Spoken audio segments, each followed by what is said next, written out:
Did you guys know that they made Dr. Quack the mayor in Webkins? Isn't that like a little sketchy? Like, shouldn't you be like focusing on your patients and not like running a town, Kinsville or whatever? Like, okay. And yes, I recently dipped my toes into Webkins again because I'm a gamer, duh. Anyways, today I am gonna be doing a book tag because I'm bored and it seemed kind of cute. This is the cake book tag, and it is from the blog For Book's Sake. For Book's Sake, I will be linking the tag down below. It's on their website. Did I say what it's called? I did, didn't I? It's the book. No, it's not. It's the cake book tag. I'm out of it. I just spent the last like 10 minutes scrolling through one of those like really weird like life hack slideshow things. It came up on my as like an ad on my email, and like onto the news tab, and at the front of it was like a picture of like those bread clips that go on the bread bags, and they were like, it was like my friend told me you should always travel with a bread clip in your wallet. Here's why. And I was like, why? So I clicked. I guess they did their job with the clickbait, you know, props to them, because I clicked it. But that was not technically in it. First of all, it went on forever. I actually just stopped. There was no, it didn't say how many were there, and I was clicking through for like 10 minutes. There were so many. But the bread clip one has nothing to do with traveling. It's literally just labeling the wires in your like power strip. Like, this is for the TV, the cable, the DVD player, like whatever. So I don't know what the fuck that has to do with traveling. And like whatever, that's kind of cool. Maybe a fire hazard, but kind of cool.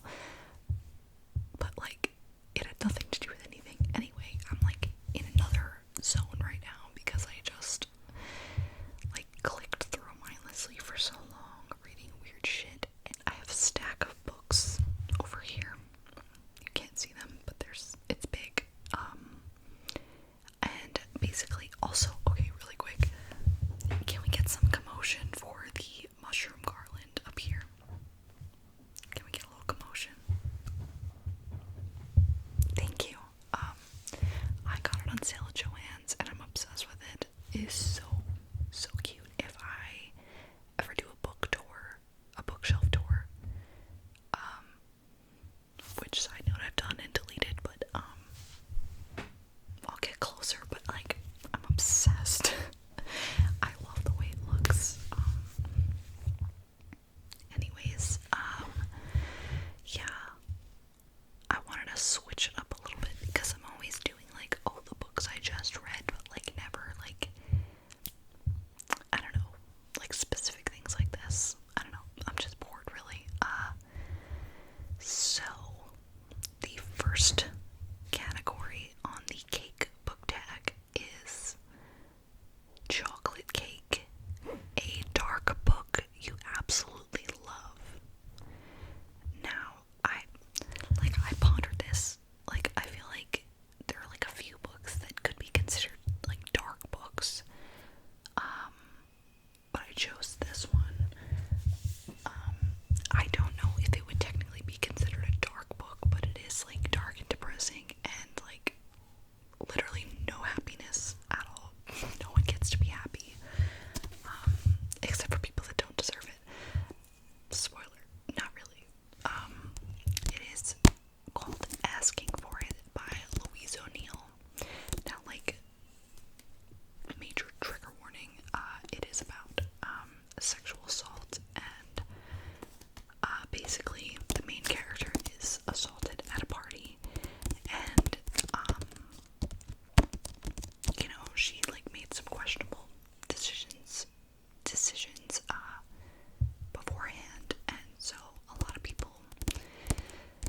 think she was asking for it, hence the title, which is not the case ever. I feel like I shouldn't even need to say that, but I will. And what I thought was really, like, the book is like, it's dark, it's depressing. She's just a teenage girl, and like, what I thought was very interesting about this, I read it in 2017, I believe.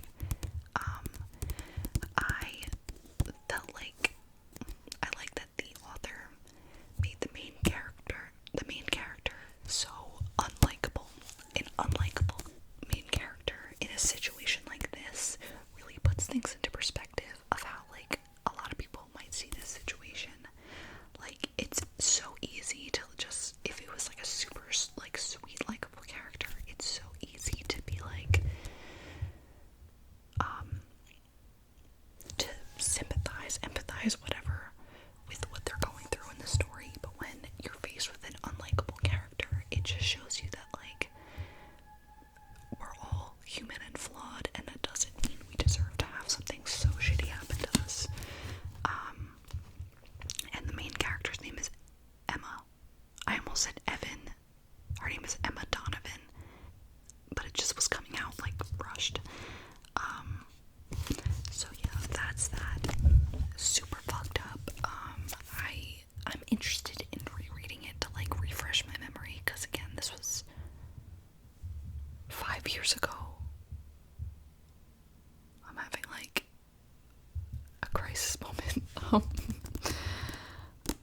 I'd like to, like, refresh my memory on it, but also, like, I feel like it's gonna put me in a bad place. Like, honestly, it's not a happy book. But I recommend it. Just make sure you, like, take care of yourself, you know, like, if you're not in the mental space to read it, fucking don't, like, you know, like, you can pass. But that's that. The next prompt is Vanilla Cake, a light read. A light read. And that is a book I've talked about before, but, you know, that's what I do. It is Cool for the Summer by Dahlia Adler. I am, like, always, whenever I pull this out, I'm always, like, in awe by the cover. I just love the colors and everything.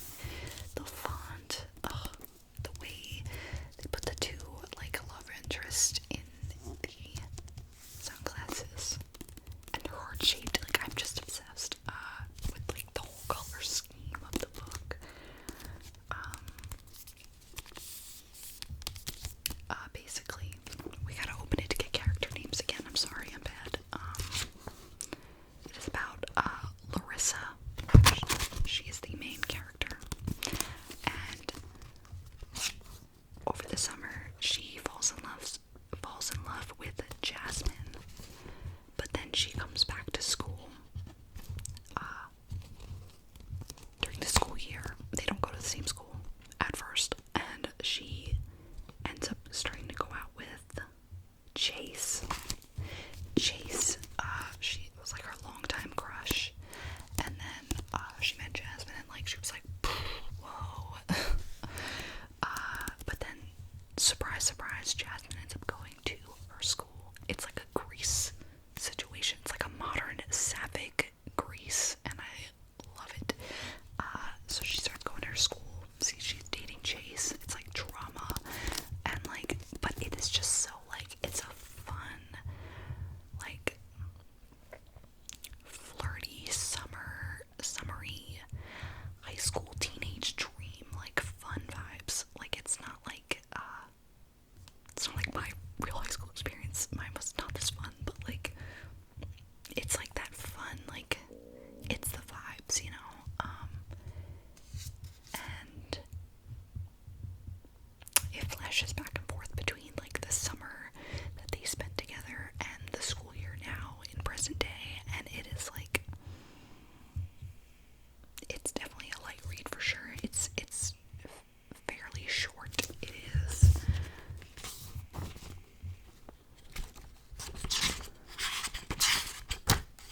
brothers older. Elio's like 17, and they are romantically involved, and it's like, it's very like it was a good read, and like I appreciated it, and you know, some things were like really emotional, some things gave me like tight feelings in my chest because I felt like uncomfortable, like because they like hit close to home a little bit, but like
never say never. I might pick this up in the future if I'm like really feeling like I can truck through it, but it was very frustrating for me because I know she can write good, and I felt like it was just getting like weird. Not weird, but like it just wasn't good, and it pains me to say that. Like I don't like being like critical. Like I could be critical of books that I love, but when it's like a book like this and I love the author, like I feel like really bad. And it gives me the ick, but I didn't like it. I feel like the dialogue was just so cringy and bad, and it was just not what I wanted. And then to like try to validate my feelings, I went to Goodreads and I read the reviews of people saying it was bad, and I saw a lot of the same points I was thinking, but also people were giving like summaries of what they did like later in the book, and I was like, oh my god. I was like, so it was gonna get worse, it wasn't even gonna get better. And I hate that, like I really do, because it was a great concept, she's a great writer, and it just fell flat, like worse than flat for me. But I don't know, I guess I could try again one day, but it just makes me sad, and I was really hyped about this. So that fucking sucked. I didn't even talk about it in like the video after, like when I was like reviewing the books I read that month. I think it was like September. I didn't even bring this up. I was just like trying to ignore it. But yeah, that was unfortunate. I'm not even gonna spend more time on it. But Christine, love you, girl. Okay, Carrot Cake, a book with great writing. Okay, so I just read this one last month in February, and so I'm still gonna have to talk about it again in my February wrap-up video, but I'm gonna bring it up here. And that is The Miseducation of Cameron Post by Emily M. Danforth. I think the writing in this was brilliant. It is so detailed. It is, it's like almost 500 pages. I read somewhere online that it was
escapism in like VHS tapes from the rental store and her dollhouse that I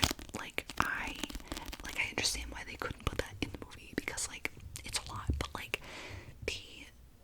the detail of like explaining the reasons and all the like her decoupage, I don't know, of her dollhouse, like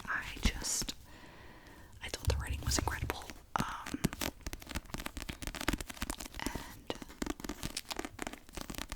that's really all I can say. I'll talk more about it in a different video, but definitely great writing. And Emily M. Danforth also wrote another book. I think it was more recent, and I did see people complaining that it was like too long and too much detail, and like I feel like that fits with this, even though I wouldn't say this was too much. So I am interested in reading that. I think it's like a fantasy type of book. I'm not sure. So the next one is Tiramisu, a book that left you wanting more. Now, I feel like that could be a lot of books, like in terms of like just wanting more from a story, but I chose In Every Generation by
bullied her as a child, and they had a terrible toxic friendship, and like basically she tries to like apologize and gets her to be in her wedding and everything.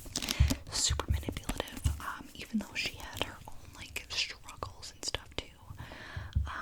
And then I was like, okay, so she's gonna be on like a beach, it's like a destination wedding, and it's like, oh my god, she's gonna like, you know, I don't know, there's gonna be like romance and friendship and all this like crazy stuff.